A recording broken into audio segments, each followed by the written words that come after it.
Alright, hey everyone, this is Ash. Welcome back to the King's Speech. So Shonen Jump is finally back from its kind of year-end holiday break. So we got a bunch of chapters to get around to today. So we got some Kaiju, some Akane Banashi, and some Spy Family to cover. With regards to the read-throughs, I did plan to initially do the first little bit of Berserk last weekend. Unfortunately, between work, life stuff, and sad, all kicking my ass. It's unfortunately gonna have to wait a little bit. So I'll try to get the next volume out sometime not first volume, first couple of chapters and things out next weekend sometime. But like I said, please bear with me because these couple of months tend to be kind of the busiest and most stressful for me. So my schedule's gonna be a little bit wonky. In the meantime, a lot of good Shonen Jump stuff is gonna be coming your way this weekend. So if you haven't already, please do like, comment, subscribe, all that good stuff. Without further ado, let's dive into it with Kaiju number 8, chapter 120 by Naoya Matsumoto, with translation by David Evelyn and lettering by Brandon Bovio. Now we pick up with the I'm heading out Mina, as Mina's doing. Mina's doing her best shocked Pika face. As you have her looking at Kafka, who's gone in and punched, what is the Meikei or whatever, Daikaiju, like a side punch. And it's also got her looking at it in surprise. And you see the little girl and like everyone just all watching in shock. As Narumi's like, I passed the baton. Show your skills, Kafka Hibino. And you see Buscummer is like, Kafka like backs off of the kaiju, I guess, tries to attack him. And Jeff, Kaiju number 8 is back on the front line. What in the world is this? I'm certain he had no vital signs. And you have Spaldy going, it's a miracle. That's the only way I can explain it. However, that doesn't mean the tables have turned in our favor. And you see like one of the Kaiju's eyes blinking as it does like a cross-shaped like X attack on Kafka. And you see with a bam as you have like, you see the splurt of blood spraying off his chest. And you have Eye Patch Pro going, the Kaiju has a power advantage after all. And you see, is that supposed to be like a shield around his core? So you see like as like the little X scar like opens up his core, you see what I assume is like a shield around it. And you see like as like starts to like stitch itself back together and heal. And Hoshi's like, what the hell? What did you do, Kafka? There's something different about him. And Kafka's like, I know, I'll unleash you soon, just calm down.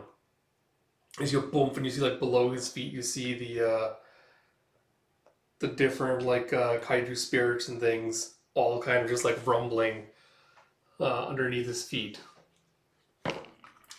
And you have him just like circling around like a little tornado storm. And he goes, on that day, the first one to notice that kaiju was me. As you see him like standing outside his little clubhouse watching.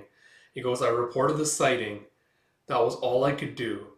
That and only that. And you see like poor babe, scared little baby Kafka, he's been taken away by one of the Defense Force members.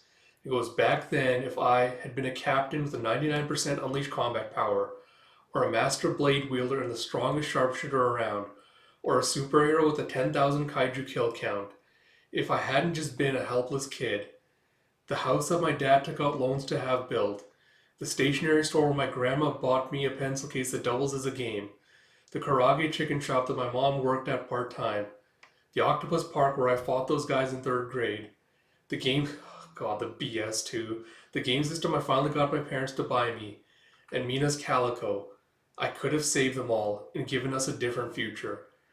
I couldn't forgive myself. And you see adult Kefla talking to his baby self going, I know you don't want to go through any of that ever again.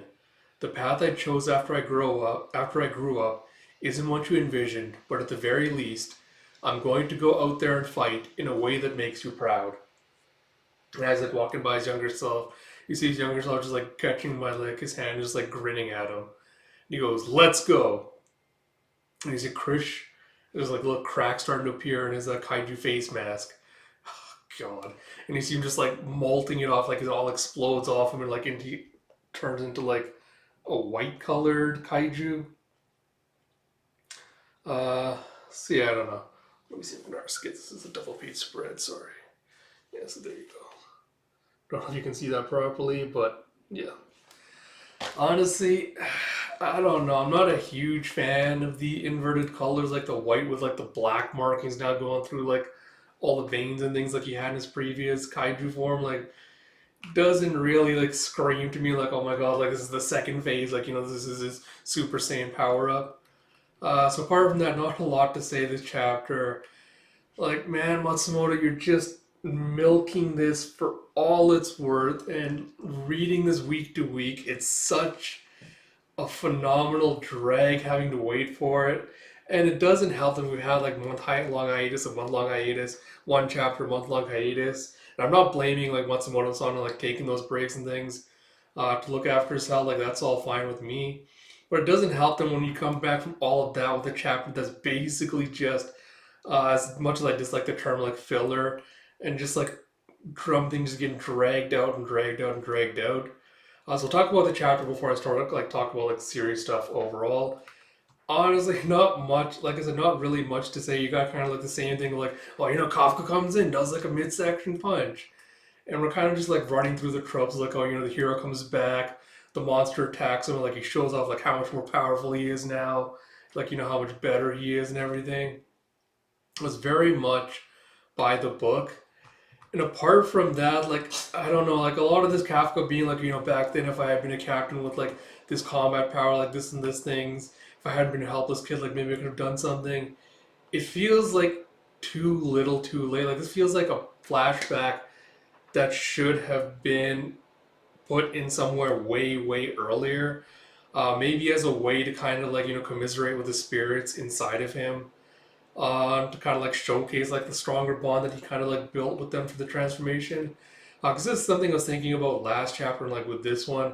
I don't know if I mentioned this or not, but I think something that FMA Brotherhood, like FMA Full Metal Alchemist, the manga did better was where you had God, what was the father's name?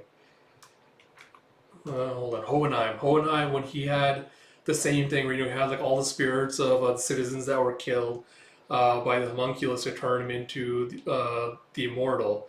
At the very end of the series, it was like I've been spending like these thousands of years while I've been trying to think of a counter plan. Like the hundreds of years I've been thinking of a counter plan. I've been talking to each one of these spirits inside of me, like I've been finding out who they were, like acknowledging their individuality and things like that. I feel like Kaiju could have benefited from doing something similar with all of the grudges inside of Kafka as a way of like how he kind of like marshals them all together besides the like, oh, we all hate kaiju, like we want to take the kaiju down because we have all these regrets about not being able to protect our loved ones, blah, blah, blah. If you actually had like even if we didn't have to see it on screen, if you just had like a time skipper thing where you kind of just had a showcase of like, yeah, I've acknowledged and I kind of talked to all of them, kind of like united us through like empathy for what we all went through together, kind of thing. I feel like a lot of this would have been more effective. And then in part of that, I feel like it's a little bit disappointing that this entire series had this recurring theme of like you don't need to do things by yourself. You don't need to always place like all this pressure on yourself and try to carry all these burdens on your own shoulders. Like you can share some of that baggage, some of those burdens with everyone else around you. We can help shoulder that along with you. For then Kafka to be like, oh, if I hadn't just been a helpless kid, if I could just have done everything by myself, if I'd been this, 10,000 kill kaiju guy with the strongest sharpshooter, like, damn, I could have sold that kaiju by myself and saved everyone. And have it come like full circle, be like him being like, yeah, don't worry, guys. I've come back bigger and better than ever. And this time I won't have any regrets because I'm going to take down the kaiju by myself.